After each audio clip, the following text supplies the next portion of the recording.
Avis vascular centre మన దేశంలోనే the best varicose vein hospital. మీరు సినిమా తీస్తున్నారు, మీకు అందుబాటులో ఉన్న లేదా ఆ కథ డిమాండ్ చేసిన నటులను పెట్టుకున్నారు. బట్ ఇప్పుడు మేము ట్రైలర్ చూసాము, టీజర్ చూసాము, వాటిల్లో ఒక హైపరాది కానీ ఒక గెటప్ సీన్ కానీ ఇలాంటి వాళ్ళు ఉంటే ఇంకాస్త సినిమాకి ఇంకాస్త ప్రమోషన్ కానీ ఇంకాస్త రీచ్ కానీ వచ్చే అవకాశం ఉంటుంది. బట్ మీరు ఈ ప్రశ్నకి ఏం సమాధానం చెప్పారంటే అలాంటి క్యారెక్టర్స్ లేవు, అందుకని నేను పెట్టలేదు అని చెప్పారు. క్యారెక్టర్స్ చిన్న క్యారెక్టర్స్ ఉన్నాయి అన్న. ఇంకో సీరియస్ డౌట్ వచ్చేసి, ఇంత కష్టపడి సినిమాని చేస్తున్నప్పుడు వాళ్ళిద్దరూ ఒక 2 సీన్లోనో ఒక సీన్లో కనిపించే ఒక చిన్న ట్రాక్ పెట్టుకోవడానికి మీలాంటి రైటర్లకు పెద్ద కష్టమేం కాకపోవచ్చు. మీరు ఆ పని చేయలేదు. అండ్ ఇంకో క్వశ్చన్, కంటిన్యూటీ క్వశ్చన్, సినిమా ఇంకో 3 రోజుల్లో స్ట్రీమింగ్ కాబోతుంది. అసలు ఈరోజు తీసేస్తే ఇంక 2 రోజులే, ఒక్కరోజు గట్టిగా మాట్లాడారు. మీరు అప్పుడు మాట్లాడేటప్పుడు ఏం చెప్పారంటే శ్రీనితో కానీ ఆదితో కానీ ప్రమోషనల్ వీడియోస్ చేస్తాను అని చెప్పారు. ఇప్పటికీ రాలేదు. ఉంది యాక్చువల్గా ప్లాన్ 6th ఉంది. సో ఆది మా జర్మనీ వెళ్ళాడు. ఓకే, నిన్న వచ్చినట్టున్నాడు. But he is in Germany already. మేము ప్లాన్ చేసుకున్నాము అన్న, నేను జర్మనీ నుంచి రాగానే ఫస్ట్ ఇమీడియట్గా అదే చేద్దామన్నా అన్నాడు. నిన్న కూడా మాట్లాడాను, 6th రోజు చేద్దామని ఫిక్స్ అయ్యాము. రాస్తారు నేను ఆది కలిసి చేయబోతున్నాం అది. సో అది ఉంది, ప్లాన్లో ఉంది. అండ్ ఆది ఎప్పుడు కూడా నేను అడిగినప్పుడు నో చెప్పలేదు. అలాగని చెప్పేసి మనం అది అడ్వాంటేజ్గా తీసుకోకూడదు అనేది నా ఒపీనియన్. ఆ గౌరవం ఉందా? అది 100% ఉంది. నాకు ఇంకొక విషయం చెప్తా, ఒక పేర్లు చెప్పను. ఒక పెద్ద ప్రొడక్షన్ హౌస్లో నాది ఒక పెద్ద సబ్జెక్టు ఓకే అయింది. ఓకే, కానీ అందులో కొంతమంది మారిపోయారు స్టాఫ్. ఒక హిందీలో ఒక పెద్ద హీరో సైడ్ నుంచి మనకు అప్రూవల్ కూడా వచ్చే ఛాన్సెస్ ఉన్నాయి. అది ఓకే కావాలంటే నాకు ఇక్కడ ఈ ప్రొడక్షన్ హౌస్ నుంచి సపోర్ట్ కావాలి. నేను అక్కడ నుంచి వెళ్ళిపోయిన పర్సన్ అడిగా, సార్ ఎలా సార్ మరి ఇప్పుడు అంత పెద్ద హీరో మనకు ఓకే చెప్పేలా ఉన్నారు, ప్రొడక్షన్ హౌస్ ఇది ఉంటే బాగుంటుంది కదా అంటే, ఇప్పుడు అంతా మారిపోయింది కదమ్మా, ఒక పని చెయ్యి, ఆదికి బాగా పరిచయం వాళ్ళు, ఓకే నువ్వు ఆదితో ఒక మాట చెప్పిస్తే అవుద్ది అని అన్నా. ఇప్పుడు నేను ఆదిని అడగడం వల్ల ఆది వెళ్ళి మాట్లాడొచ్చు, కానీ నాకు ఇబ్బంది పెట్టినట్టు. పీపుల్ సార్ అది నేను చెప్పాను, పేర్లు చెప్పాను. అర్థమైందండి. సో మనకు ఇప్పుడు ఆది నాకు ఒక గ్రాటిట్యూడ్ చూపించినంత మాత్రాన, ఆది నేను పిలిచినప్పుడు రెస్పాండ్ అయినంత మాత్రాన ఆది నాకు ఇది చెయ్యి అది చెయ్యి అని చెప్పి అడగడం అనేది నాకు కరెక్ట్ కాదనిపిస్తుంది. ఎవరైనా సరే నేను ఇప్పుడు ఈవెన్ ఆదిని కూడా ఏంటంటే నీకు ఫ్రీ ఉన్నప్పుడు ఆది అని అడుగుతాను తప్ప, ఆది నువ్వు వచ్చి ఇది చేసి పెట్టమ్మా, నాకు అది చేసి పెట్టమ్మా అని అడగడం అనేది ఇబ్బందులు పెట్టడం నాకు ఇష్టం ఉండదు. అంతే తప్ప మన సినిమాలో కూడా నిజంగా చెప్పాలంటే మీరు చూడండి 7th రోజు చూస్తే మీకు అర్థమవుతుంది, ఆది చేయగలిగేంత పెద్ద క్యారెక్టర్స్ లేవు. అలాగని చెప్పేసి నేను తీసుకొచ్చి ఆది నువ్వు చెయ్యంటే చిన్న క్యారెక్టర్నే చేస్తాడు, కానీ నేను దాన్ని అడ్వాంటేజ్గా తీసుకున్నట్టు అవుతుంది. అలా తీసుకోవడం నాకు ఇష్టం. అంటే ఎందుకు అడిగానంటే ఈ క్వశ్చన్, ఈ 9 నెలలు 10 నెలల కాలంలో మీరు ఎంత స్ట్రగుల్ పడ్డారో ఈ 2-3 రోజుల్లో తెలుసుకున్నాను నేను. చాలామందికి ఫోన్లు చేస్తే కొంతమంది ఏమో బడ్జెట్ గురించి మాట్లాడకుండా వచ్చి షూట్ చేశారు. వీళ్ళు ఖచ్చితంగా నా మనుషులే కదా, వచ్చి హెల్ప్ చేస్తారు కదా, నాతో కష్టంలో పాలు పంచుకుంటారు కదా అనుకున్న వాళ్ళు ఈ రెమ్యునరేషన్ అయితే నేను చేయను. యాక్చువల్గా అది చెప్పేసి చేశారా?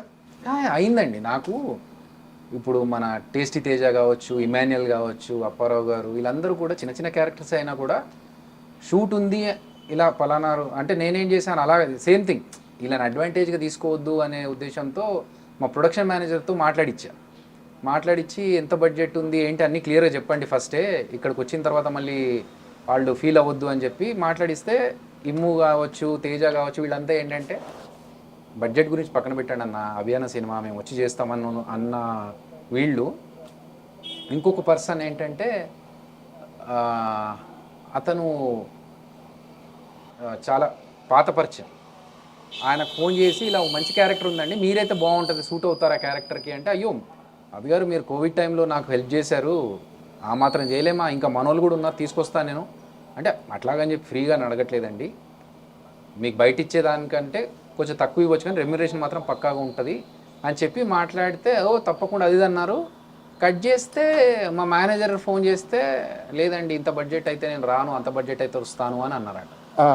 నాకు నమ్మబుద్ధి కాలేదు. అరే ఉండదే, అలా ఆయన మొన్న నాతో మాట్లాడినప్పుడు ఇవన్నీ కాదే, నేను ఇంకో కొంతమందిని తీసుకొస్తాను మన కోసం హెల్ప్ చేసే వాళ్ళని సపోర్ట్ చేసే వాళ్ళని అన్నారని చెప్పి మా డైరెక్షన్ డిపార్ట్మెంట్ పర్సన్కి మా ఫ్రెండ్కి చెప్పి ఒకసారి కనుక్కో, ఎందుకంటే మధ్య మధ్యలో వీళ్ళు ఏమన్నా మిడిల్ మ్యాన్ వీళ్ళు మేనేజర్స్ కానీ వీళ్ళు ఏమన్నా కొంచెం మా వాళ్ళ పర్సన్స్ని పెట్టడానికి చేస్తూ ఉంటారు కదా, అలాంటిది ఏమైనా ఉందా, లేకపోతే మనం రాంగ్ విన్నామా, అతను రాంగ్ పర్సనా తెలుసుకో అంటే అతను ఫోన్ చేసి అన్న అతను అదే అంటున్నాడు, బడ్జెట్ ఇంత అయితే తప్పరా అని అంటున్నాడా. అదేదో నేను అడిగినప్పుడు చెప్తే అయిపోయేది కదా, ఈ ముగ్గురు మాట్లాడాల్సిన అవసరం రాకుండా. కోపం రాలేదా? కోపం రాలేదు. అంటే మనం నమ్మిన వ్యక్తి ఇప్పుడు అన్ని మాటలు మాట్లాడకుండా సరే నేను చేయను అంటే అయిపోయేది. ఓకే అనుకున్నాను అంతే. ఓహో ఓకే ఇలా కూడా ఉంటారా మనుషులు. పేరు చెప్తారా? పేరు వద్దులేండి, ఎందుకు ఆయనకు ఎందుకు డ్యామేజ్ అవుతుంది. అండ్ జబర్దస్త్ రిలేటెడ్ పర్సన్ కాదు, బయట పర్సన్. సో అంటే ఓకే, ఆయన రిక్వైర్మెంట్స్ ఏమున్నాయో మనకు తెలియదు. బట్ ఈ ముసుగులో గుద్దులాటలు ఎందుకు? ఫస్ట్ నేను చేసినప్పుడు అయ్యో మీరు నాకు అప్పుడు హెల్ప్ చేసి, నాకు నిజంగా గుర్తులేదు నేను ఎప్పుడు హెల్ప్ చేశాను అనే విషయం. మీరు అప్పుడు అలా చేశారు నాకు, నేను తప్పకుండా రుణం తీర్చుకుంటాను, అది ఇదన్న మాట్లాడాల్సిన అవసరం లేదు. డైరెక్ట్గా నాకు కుదరదు సార్, నేను షూటింగ్లో బిజీ ఉన్నా అంటే నాకు అయిపోతుండే. But okay. అయితే ఈ పీరియడ్లో మీకు మనుషుల చాలా అంతా అర్థమైపోయింది. ఓహో అంటే ఇప్పటివరకు యాక్టింగ్ చేస్తున్నప్పుడు కానీ జబర్దస్త్లో ఉన్నప్పుడు కానీ నా స్కూప్ అంతవరకే ఉండేది. జబర్దస్త్ రిలేటెడ్ పర్సన్స్తోనే నేను మాట్లాడడం, కలవడము, ప్లస్ నా పని నేను చేసుకొని వెళ్ళిపోవడము, మిగతా విషయాల్లో నేను పెద్దగా పట్టించుకునేవాని కాదు. ఎప్పుడైతే ఈ సినిమా విషయాల్లోకి వచ్చి 24 క్రాఫ్ట్స్తో నేను కొలాబరేట్ అయ్యి వర్క్ చేస్తున్నామో, డిఫరెంట్ పర్సన్స్ని కలుస్తున్నామో, కొంతమంది తత్వాలు ఏంటో తెలుస్తున్నాయి, కొంతమంది అంటే ఓకే ఇదే కరెక్ట్ ఏమో, అంటే మనం అందరూ మనవాళ్ళు మన కోసం అని చెప్పి మనం ఆలోచిస్తాం, కానీ బయట సమాజం అలాగే ఉంది, అలాగే చేయాలేమో అనేంతగా అర్థమవుతుంది అన్నట్టు సిచ్యువేషన్స్ చూస్తుంటే. బట్ అంటే అందరూ అలా ఉన్నారని మనం మారడం కరెక్ట్ కాదేమో. సరే మనం చేయగలిగేది అండ్ నాగేశ్వరరావు గారిని మీరు ఇమిటేట్ చేసినట్టు అంటే 100% స్ట్రైక్ రేట్ అంటారు కదా, అలా థ్యాంక్ యూ సో మచ్. ఇక ఎవరు చేయలేరు నాకు తెలిసి. అచ్చు బుద్ధినట్టు దింపేస్తారు. Thank you. ఎప్పుడైనా సరే ఆ విషయంలో నాగార్జున గారు మిమ్మల్ని కలిసినప్పుడు అవి బాగా చేసావు, అవి మరీ కొంచెం ఎక్కువ చేసావు, ఇట్లాంటి కామెంట్స్ ఏమన్నా చెప్పారా? నాగార్జున గారి దగ్గర నుంచి ఎప్పుడు పెద్ద డిస్కషన్ రాలేదు. అంటే నేను కలిసిన ఈ బిగ్ 4 యాక్టర్స్లో తక్కువగా కలిసింది నాగార్జున గారిని. వెంకటేష్ గారిని కలిశాను, ఆయన నేను చూస్తానమ్మా మీ కామెడీ షో అని చెప్పి ఆయన బాగా అప్రిషియేట్ చేశారు. ఓకే. బాలకృష్ణ గారితో మాట్లాడినప్పుడు ఆయన బాగా అప్రిషియేట్ చేశారు. బాలకృష్ణ గారు చూస్తారు జబర్దస్త్? ఆయన ఒకసారి రోజా గారు ఫోన్ చేసి ఒక షో, మా జబర్దస్త్లోనే ఒక సెక్షన్ ఉండింది, రోజా గారు ఫోన్ చేసి మాట్లాడి ఇక్కడ మా టీమ్ లీడర్స్ ఉన్నారండి పలకరించండి అంటే హాయ్ అభి బ్రో అన్నారు ఆయన. అక్కడ నుంచి నాకు ఫ్యూజులు ఎగిరిపోయినాయి, అమ్మా నా పేరు తెలుసా ఆయనకి అని చెప్పి. సో వీళ్ళందరూ మాట్లాడిన దానికంటే నాగార్జున గారితో నా ఇంటరాక్షన్ ఎప్పుడు ఇంత ఎక్కువ లేదు. బట్ నా అదృష్టం ఏంటంటే నేను నాగేశ్వరరావు గారి ముందే పర్ఫామ్ చేశాను. సో ఎప్పుడైతే ఆయన ముందు పర్ఫామ్ చేశానో ఆయన నాకు అప్రిషియేట్ చేసి ఒక మొమెంటో ఇచ్చారు, అది నాకు అచీవ్మెంట్. అన్నా ఒక్కసారి నాగేశ్వరరావు గారు అయితే నేను ఒక పని చేస్తా, పర్ఫెక్ట్గా ఈ ఇమిటేషన్లా కాకుండా ఒక సిచ్యువేషన్ చెప్తా మా ఇద్దరి మధ్యలో జరిగింది. నేను అప్పుడు ఇంకా కాలేజ్ చదువుకుంటున్న రోజుల్లో నాగేశ్వరరావు గారు త్యాగరాయ గాన సభకి గెస్ట్గా వచ్చారు. మనకు ఆర్టిస్టు లోపల నుంచి తన్నుకు వస్తూ ఉంటాడు కదా, సో నేను కూడా రెగ్యులర్గా త్యాగరాయ గాన సభకి వెళ్ళేవాడిని, ఏదన్నా నాకు బెనిఫిట్ అవుతుందేమో, అక్కడ ఎవరన్నా పరిచయాలు పెరుగుతాయేమో అని చెప్పి. సో ఒకసారి వెళ్ళి నాగేశ్వరరావు గారు మంచి ధోతి కట్టుకొని ప్రాపర్గా ఏమంటారు దాన్ని, ఓల్డ్ మూవీస్లో ఒక పెద్దరికం సినిమాలు ఉంటాయి కదా ఆ టైప్లో ఆయన వచ్చారు. చూడంగానే దండం పెట్టుకునే టైప్.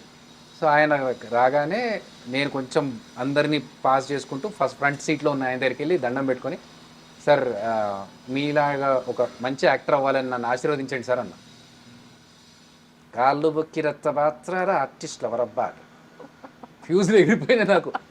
అరే నేను ఏమన్నాను అనుకున్నాను, కానీ తర్వాత నాకు అర్థమైంది కరెక్టే కదా, కాళ్ళు మొక్కి ఈ మస్కాలు కొట్టడం వల్ల ఆర్టిస్టులు ఎవరు అనేది ఆయన ఇంటెన్షన్ అని చెప్పి. సో అది నాకు బాగా స్ట్రైక్ అయింది, కాళ్ళు మొక్కినంత మాత్రాన ఆర్టిస్టులు ఎవరమ్మా అన్నారు, ఇప్పుడు నేను ఆర్టిస్ట్ అయ్యి ఎలా చూపెట్టాలి అని. నేను ఎప్పుడైతే ఒక స్టేజ్ ఈవెంట్లో యూఎస్లో ఆయన గెస్ట్గా వచ్చారు, నా పర్ఫార్మెన్స్ ఇప్పుడు ఆయన ముందు చేయాలి, ఆయన ఏమంటారో తెలియదు, ఏట పర్ఫార్మెన్స్ అంటాడేమో, నాకు భయం వేసింది. ಅದು పర్ఫార్మెన్సు నువ్వు ఆర్టిస్టు ఏంటి నాకు ఎందుకు ఇదత్తా అంటే ఆ భయంతోనే ఫస్ట్ ఆయనకు రిక్వెస్ట్ చేస్తాను స్టేజ్ మీద నుంచే, సార్ నేను పర్ఫామ్ చేస్తాను, అందులో మీ పర్ఫార్మెన్స్ ఉంటుంది, నాగార్జున గారి పర్ఫార్మెన్స్ ఉంటుంది, మీకు ఒకవేళ ఎక్కడైనా అభ్యంతరం అనిపిస్తే జస్ట్ ఇలా చెయ్యి ఇక్కడ మీరు కూర్చున్న చోటు నుంచి చెయ్యి ఎత్తండి, నేను చూస్తుంటాను, ఆపేస్తాను సార్ అక్కడికి అన్న. ఓకే అన్నీ అన్నారు ఆయన. ఇంకా స్టార్ట్ చేశాను, పర్ఫార్మెన్స్ అంతా అయిపోయి స్టేజ్ మీదకి వచ్చి బాగా చేశారు అన్నారు ఆయన. అమ్మా నాకు పెద్ద అచీవ్మెంట్. ఆయన చేతుల మీదకి వెళ్ళి మొమెంటో తీసుకున్నాను, అది ఇప్పటికీ ఇంట్లో ఉంది, ఆ ఫోటో ఇంట్లో ఉంది. ఆయన చనిపోయినప్పుడు మాత్రం చాలా బాధ అనిపించింది ఆయన భౌతిక కాయం దగ్గరికి వెళ్ళి. ఎందుకంటే జబర్దస్త్లో అభి అనగానే మీరు అన్నట్టుగా నాగేశ్వరరావు గారిని పర్ఫెక్ట్గా ఇమిటేట్ చేస్తాడనే పేరు. సో ఆ పేరు ఇంకా ఆయన చనిపోయిన తర్వాత ఒక డిస్కనెక్ట్ లాగా అనిపించింది.